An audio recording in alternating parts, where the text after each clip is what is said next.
What's up guys, my name's Tom, welcome back to another video here for another episode of my F1 2021 mod career mode as Sebastian Vettel. Today is time for round 4 at the streets of Baku, the Azerbaijan Grand Prix. If you guys haven't watched the previous race at the Monaco Grand Prix, I highly recommend to go check it out. It was a banger of a race, and if you enjoyed this video, make sure to subscribe and leave a like. It really motivates me to make more. Make sure to join the family, we're going to have an absolute banger of a time, but we'll see what he can do in today's Azerbaijan Grand Prix. So far this season we've been having good performances and getting really close to get our first win. Will it be today? It's going to be a little bit hard because we're going to start in 6th place, but never say never in Formula 1. Azerbaijan always provides great racing and crazy races as well. We'll see if it's going to be the case today. In terms of strategy wise, we're going to start on the softs and switch to the mediums, but I'm going to think better of that and risk a little bit and go to the 2-stop, because this is a high tire wear circuit. The 1-stop can pay a lot of dividends, but the situation where we start on the softs I think is not a viable option. If we started on the mediums, that would be a completely different story. But let's take a look at the qualifying highlights. Key 1 was just a formality. In Key 2 I was trying to qualify on the mediums like I told you, but unfortunately it wasn't enough as I forgot to open the DRS on the start-finish straight, and I think that cost us a precious time for sure, because this is a 2-kilometer start-finish straight, so that was really unfortunate. So I was forced to go on the softs, and we went to second fast. So unfortunately it was a stupid mistake. If I opened the DRS, maybe I could have got into the top 10 shootout. But anyway, let's forget that. We are already in the top 10 shootout itself, and for the time being we are 7th fastest. So we improved a little bit, which it was enough to get 6th fastest. So I'm going to let you guys watch my best lap for qualifying, and then I'm going to hand over to Miles to get a grid rundown.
Let's look at what the grid will look like here for today's race in Baku.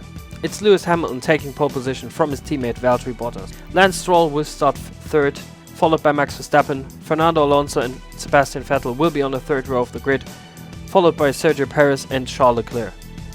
Pierre Gasly will start 9th, followed by Daniel Ricciardo. Carlos Sainz will be the first one with 3 tire choice, followed by Esteban Ocon, Yuki Tsunoda, George Russell, Kimi Raikkonen, Nikita Mazepin, Lando Norris, Antonio Giovinazzi, Mick Schumacher and Nicholas Latifi will round up the grid. With everything said and done, we are ready for maybe a bang of a race at the streets of Baku. The 4th round of my F1 2021 mod career mode. 5 red lights and it's lights out, and away we go. Let's see if we can get a good start. A lot of guys on the softs in the top 10. No surprise as we go into turn 1. It was a great start down the inside. We go of Sergio Perez and Fernando Alonso going side by side with the Spaniard. And there goes Sergio Perez, Max Verstappen I should say. And now we are side by side with Sergio Perez. So getting a little bit confused by the Red Bull drivers, and that's for the time being being. I believe that is P7, as we're still going side by side with the Mexican Alonso ahead of the Dutchman, and we need to go defensive against the Red Bull. Very close margins, and almost broke a piece of my front wing. And there goes Sergio Perez, still go down the inside, and he went a little bit deep and lost a lot of momentum, and that went wide, and that made Pierre Gasly take some pieces of this kind of an incident and go sneak down the inside, and we are down one position. So definitely not the best start, losing 2 positions, which is not very common. Generally I gain positions in the starts in this game, but anyway, never say never. What it is important around the streets of Baku is that you must be in the DRS train because of that massive start-finish rate. If you lose the DRS, you have someone behind, that is pretty much game over. It's going to be really hard to recatch the train, so it's very important that we don't squabble that much on lap 1, which unfortunately was the case, and let's try to regain these positions. At the moment Gasly seems to lose a little bit of ground to Sergio Perez, so that is a little bit worrying. So let's see if we can overtake him on the start-finish straight still in this lap. No DRS is going to be enabled. It's going to be enabled once we get onto the 3rd lap of the Grand Prix, so let's try to be really careful through this air session, which can be really tricky when we are behind the car, even in dry conditions. It's very easy to lose the car when the car is heavy, but look at the Mercedes power that we have. Side by side we go, and that is going to be P7.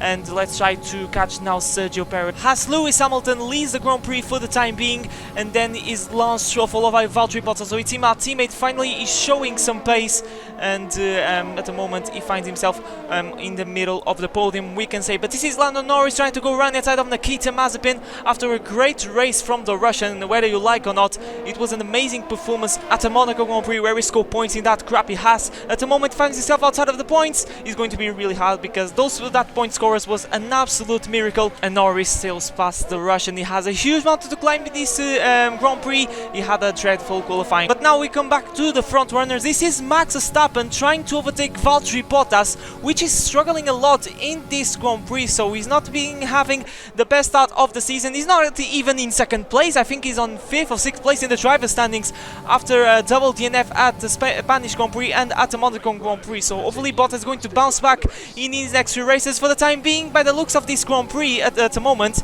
it seems that Hamilton is going to gain even more points in his championship tally, and maybe he's going to be a walk in the park. But let's not think about that. Let's hope that it's going to be a battle for the championship in the final round. But for us, we are with the fastest lap of the Grand Prix, so it seems that we are on the pace, and you can see that the slipstream is doing wonders and giving us that extra point. So we are really close to Sergio Perez. I really want to see if I can make a move on this Mexican. The thing is that is with the DRS open, but we have a very nice slipstream because he's not that close to Fernando Alonso, and he's going defensive. So we're going to try to go around inside, being really brave on the brakes. Make sure that you don't hit the wall, and we made the move on the Red Bull. So it seems that Perez is struggling a lot in this career mode. At the moment he's being obliterated by his teammate Max Verstappen. And taking a look at the engine temperatures, because your engine can be extremely overheated in these circuits that have huge straight, and you need a lot of straight line speed. And once your engine has high temperatures, your straight line speed is going to be massively compromised. But here we go. We're going to do our first of the 2 stops of this afternoon. Hamilton is on the 2 stop, you can see, fitting the medium compact tires. We're going to do the same, and hopefully we're going to make the undercut, because Alonso and Perez stayed out, so hopefully we can overtake these guys. I mean, we already cleared Perez, so let's see if we can clear Alonso, because this is a high tire wear circuit. The undercut can be really powerful, but not powerful if you find traffic in your way, as Mick Schumacher tried to overtake. Is a little bit aggressive with our son's idol, but needs must. We mustn't lose time with these guys if you want to make this undercut work. It seems that we have some yellow flags on the start-finish straight, but that goes Alonso, and actually stretch a little bit the gap. So unfortunately we didn't gain that much time on the Spaniard. Alpine responded pretty quickly on our undercut attempt. But there you go, Nicolas TV. That is the reason that we had yellow flags, and his engine, his Mercedes power, decided to give up, and that is a huge cloud of smoke. That is kind of dangerous, because there's a lot of oil. If it was real life, it would be a lot of oil in the start-finish straight and in the braking zone, crucially, and that could have ended up in tears for a lot of the back markers. But that Williams is not going anywhere. and this is Lance Stroll. I think I'm trying to see the tires that is fit on. He started on the softs and it is on the harder comparative tires, so definitely he's going to try to do the one stop, and we are behind our teammate for the time being as Lewis Hamilton sets once again the fastest lap of the Grand Prix. I can tell you that Valtteri Bottas is also on the one stop strategy, so we're going to have a strategic race between the two silver hours, and I'm trying to make a move on Alonso really slow through the first corner. We thread the needle and we managed to find the grip somehow, and we're going side by side round the inside. We go through turn 2. Who's going to have the better run is going to be us, because once you hit those curbs on the 90-degree corners, it's pretty much game over for you when you're going side by side with someone, because that is going to settle the car massively. The secret around this circuit, especially in the 90-degree corners, is that you mustn't hit those curbs unless you are very, very confident, and that was the case. Now we're chasing down our teammate Lance Stroll on the one stop, but there's another smoking car in the former Ferrari of Carlos Sainz, once again out of a Grand Prix. So that Ferrari definitely is cursed, because Carlos Sainz has not been having not any sort of luck in this season, as we're getting a nice slipstream. Our teammate the two Aston Martins going side by side in different strategy. Hopefully Stroll is not going to make things really hard for me, because I'm so much faster right now. And there you go, Carlos Sainz not going anywhere, leaping with that Ferrari. This man is not getting any luck so far in this mod career mode, and actually I don't know why he didn't pull into the pits. He was just facing straight into the pit wall, but this was really close. That was so close, and to put Lance Stroll's race to an early end. Now we're watching from other POV, and you can see a huge cloud of smoke. And I can tell you, when I was doing this race, I got a little bit scared, because I was, scared to lose a tire and put my Grand Prix to an early end, like it was the case of Carlos Sainz and Nicolas Latifi so far in this Grand Prix. But this is Yuki Tsunoda on the one stop, and this is in a massive sandwich. He started on the medium, so he's going longer in this Grand Prix, and he ended up to be swallowed by Valtteri Bottas and Max Verstappen. So once Hamilton pits, I think Verstappen is going to find himself in the lead of this Grand Prix. He's in the same strategy as Valtteri Bottas. So will Verstappen stop Mercedes supremacy in this mod career mode? At the moment he's being a walking back for the Mercedes, especially for Lewis Hamilton, but this is our time to overtake Yuki Tsunoda. That was really close to his gearbox, as I'm trying to get as much slipstream as I have. But then goes down inside Fernando Alonso, and no, there's going to be contact with Yuki Tsunoda, and thankfully we don't carry any damage, but dramatic stuff into the first corner, and the biggest victim was Yuki Tsunoda, trying to score points once again. And we are up into P6, but we're going to watch the replay how Alonso or Tsunoda didn't lose the wheel, and Alonso, I think Alonso was too ambitious with that move. It's unlike if Tsunoda wasn't there. Apologies. We're going to watch Tsunoda's POV. Actually, I gotta say that was pretty close to hit his gearbox, and I kinda invited Alonso to go that much to the inside line, but I was being aggressive, and Alonso should have the awareness to know that Tsunoda was on the outside line. So I won't say that it was more Alonso's fault than my fault. Let me know in the comment section what you think of this incident. But we're watching now Alonso's POV. You can see, if it's in a little bit, if I'm honest, if it's in a little bit more to the left, it would hit the inside wall. But it should be a little bit more slower into the first corner in order to not hit Tsunoda. But yeah, it was a racing incident. I would say that it is 80-20. But anyway, we're going to press on, and Alonso with a very shaky exit through the twisty third sector before the start-finish straight. And now we're getting a very nice slipstream of the Alpine. Open the DRS, pulling to the left-hand side of the track. Is he going to pull into the pits? Yes, it will. And he teleported already into the limited zone when it comes to speed. So apologies for that, but we'll see what is going to be the strategy. And actually he's changing his front wing, so we carry damage with that contact with Tsunoda. No wonder why. And he's going to feed the hard comparative tire. So that is really unfortunate for Alonso, but it was his fault. I can't invite it to go to commit to that line, but in the other way is Alonso. He's a very experienced driver. He should have the awareness, like I said, to know that Tsunoda was on the outside line. But this is Lewis Hamilton at the moment leading, pushing, going full beans in that Mercedes, I want to imagine, because he's going to do one more stop than these guys. And then we have Esteban Ocon that started on the harder comparative tires. He finds himself at the moment in second place of this Grand Prix, and we skip a little bit forward some laps, and he's pitting and fitting the medium comparative tires. So Ocon is doing so much good races at the moment. He won the last race at the Monaco Grand Prix, and at the moment he's looking pretty decent in that Alpine. So very impressive performances by the Frenchman, which after the Monaco Grand Prix we are tied on points, but as things stand right now he would be ahead of us because he's miles ahead of us once we stop, and we can't catch him. We're not going to be flying against him because he's also on the medium with a similar tire age. So we did wonders in that hard stint, because now he's going to be in a very good result, and that was so close to lose my rear tire, my both rear tires. That was the craziest pit entry that I've edited in my F1 career, in all F1 games so far, I want to say.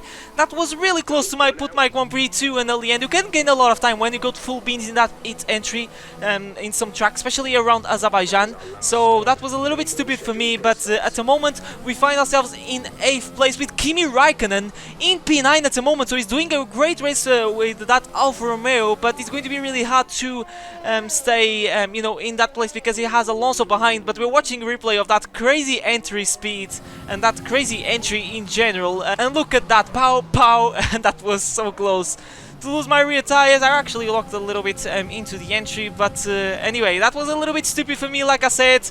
Let's try to not do that ever again, and let's press on. Oh boy, I never did that, and I think I never seen someone doing an entry like that.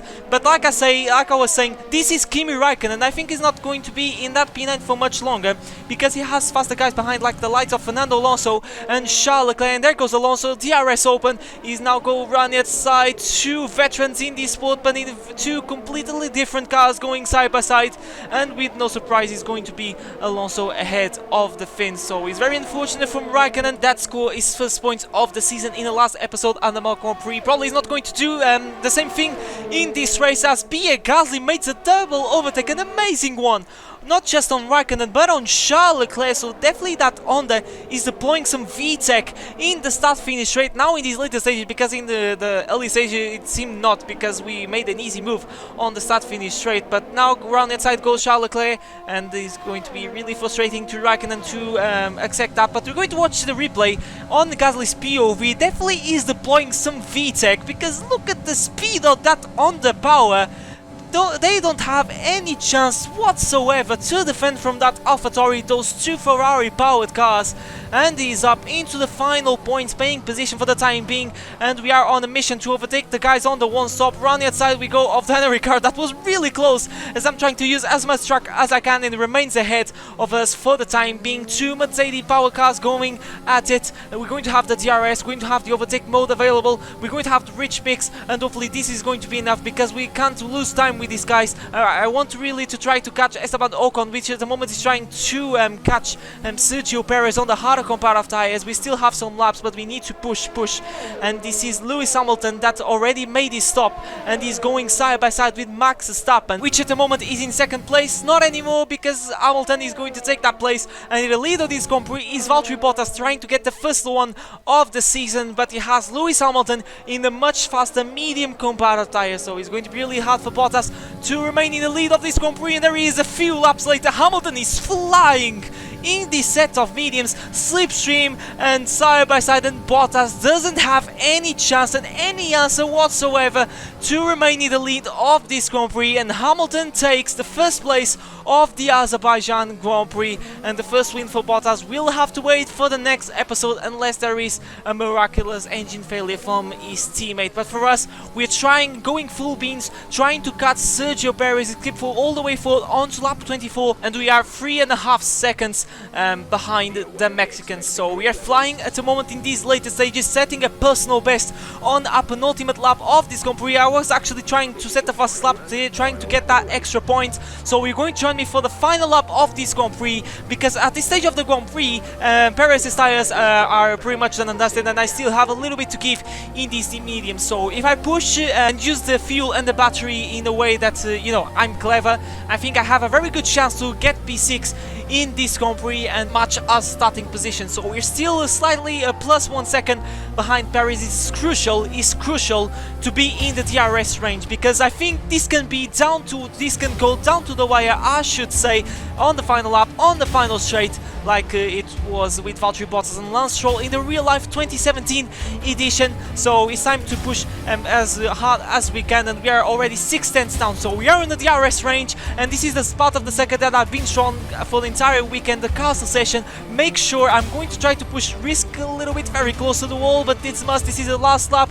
I could have been a little bit conservative, but that can compromise our quest to get P6 in this Azerbaijan Grand Prix. I'm deploying the battery a little bit through this long bumpy left-hander just to try to get a little bit of more speed, but it's crucial that we have enough ERS to deploy on the start-finish straight. Hamilton sets a fast lap on the last lap and wins the Azerbaijan Grand Prix, so he's going to definitely extend massively his championship lead. But what is going to be about us? Are we going to score 8 points or are we going to score 6 points? Is what we're going to find out in these next few meters. Slipstream on Sergio Perez, and I think it's going to be enough to get P6 in this Grand Prix track race through the start-finish straight, and we only just get P6 in this race.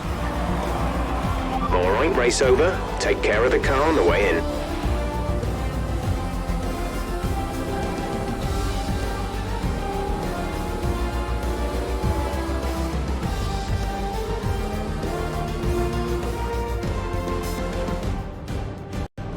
And Mercedes have pulled off a great victory here today. So Anthony, what made the difference out there today? I think that smart tyre management on track and very smooth driving definitely assisted in their victory today. That combination meant they got the absolute maximum out of their tyres at all times. And I can see the drivers starting to approach the podium for the victory celebrations. A real team victory today. Everybody played their part. Congratulations then to Mercedes, your race winners today. You love to see a finale like this at Azerbaijan, an absolute classic of an end. Unfortunately, it wasn't in the front field. It is Lewis Hamilton, followed by Bottas, and then Max Verstappen. So the typical podium that we've been seeing in the 2020 season. Not the case in the real life season, thankfully, but we're going to watch the replay because this was fantastic. Side by side, final straight, final lap, final everything, final meters, and there you have it. Thanks to that Mercedes power against the Honda power. Let's watch Perez's POV. He had no chance. Well, the only thing that he needed to do was just wait to get maybe an extra slipstream to see if he could retake the position, but it wasn't the case.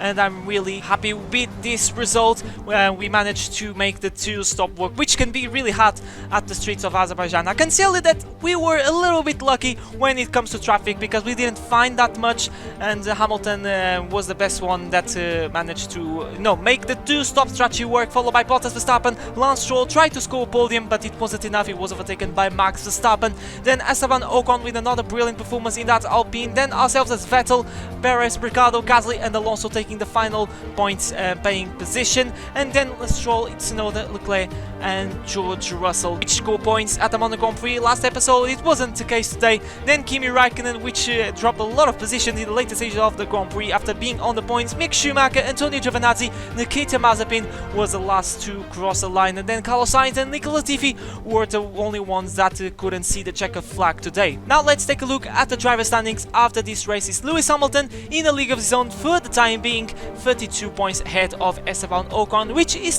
just 2 points ahead of ourselves as Sebastian Vettel, which we are level on points with Max Verstappen. Then Valtteri Bottas with just 33 points, so he's not being definitely by any means the best start of the season for the Finn. Then we have Yuki Tsunoda, Stroll trying to coming back to good results and trying to make his way up the field in the driver table. Then Gasly, Norris and Perez, which is struggling a lot so far in this season with just 15 points and closing the top 10. Then we have Daniel Ricciardo, Charles Leclerc, Fernando Alonso level on points, and with Nikita Mazepin, George Russell, Carlos Sainz with a dreadful season so far in the Ferrari, only scoring 2 miserable points, and he's the last one of the point scorers. And then we have Antonio Giovinazzi, Mick Schumacher, Kimi Raikkonen and Nicolas Latifi are the only ones F1's yet to score a single point. Now let's take a look at the constructor standings. It is Mercedes in a league of his own. It's been a walk in the park. Hamilton has been so dominant that at the moment he has 88 points and he would still be ahead of Red Bull, which has 68 points, followed by Aston Martin,